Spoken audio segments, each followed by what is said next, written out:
There's no feeling worse that I've ever felt than waking up and not wanting to wake up. I love to fly fish. One of my biggest dreams was to go to Patagonia, Argentina, Chile area to go fly fish.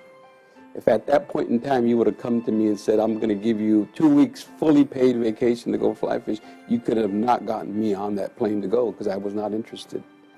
I just didn't see my point in living. But I knew deep down that the champion was in me. I had to be that champion. I realized that we need to be who we are, and we should not be ashamed of that. I just didn't want to feel miserable anymore. I had a great physician at that time, which I approached and indicated to him what I was going through. He immediately said, hey, you might be going through depression. We're going to connect you with a psychiatrist, which at first I was reluctant. There's stigma, particularly in the Latino culture. Oh, that individual's going to a psychiatrist, he must be cuckoo. I was then turned on to a psychiatrist working with my primary, and then eventually at a certain point was referred to a counselor. So all three of them were working with me. They taught me that you needed to communicate, and you needed to talk your problems. You needed somebody to talk to. You couldn't hold all this in. So I think I got to a point where I felt very comfortable telling them exactly what was going on in my life. And then I started reading up a lot more on serotonin and what that is and how that affects you. So it was, I think, a combination of my primary, my psychiatrist, my therapist, and me taking the initiative to learn more about depression. And I see now through the kp.org account that you can communicate with all three of them. And you can't see what they're saying to each other, but you know they're communicating because they're telling you, I'm going to send an email to Dr. So-and-so.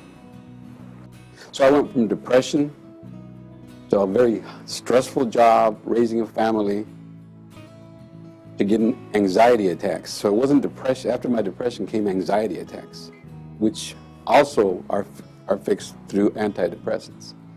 Again, my primary care physician says we could deal with that. We'll know how to handle it. Through therapy, a change in lifestyle, a change in thinking, and antidepressants, it took me about 4 years.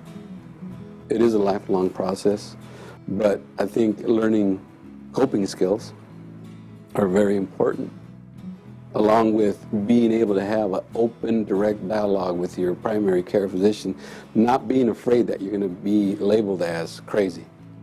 The brain is like any other part of your body. If you have a broken hand, you're going to get a cast on it, and you're going to take medication. Your brain is not functioning how it should be, so you need to take medication for your brain. But I knew I was not going to take antidepressants all my life. I told myself I was not going to do that. Today I'm not taking antidepressants. Instead I'm taking cholesterol medicine. I have 3 beautiful children, all 6 years apart. I got one that's out of the house and is, functional and is probably going to go get a master's soon. I got another one that I'm preparing her to do the same thing and go on to college. I got another one that's in high school with 4.13 GPA, which he wants to go to MIT, and I'm going to make that happen for him. My wife just got a governor's appointment down in Southern California. What did Mark Twain say? The 2 most important days in your life is when you're born and the day you know why you were born. Well, I think I've had a lot of the days where I know why I was born. Life is good. Life is really good.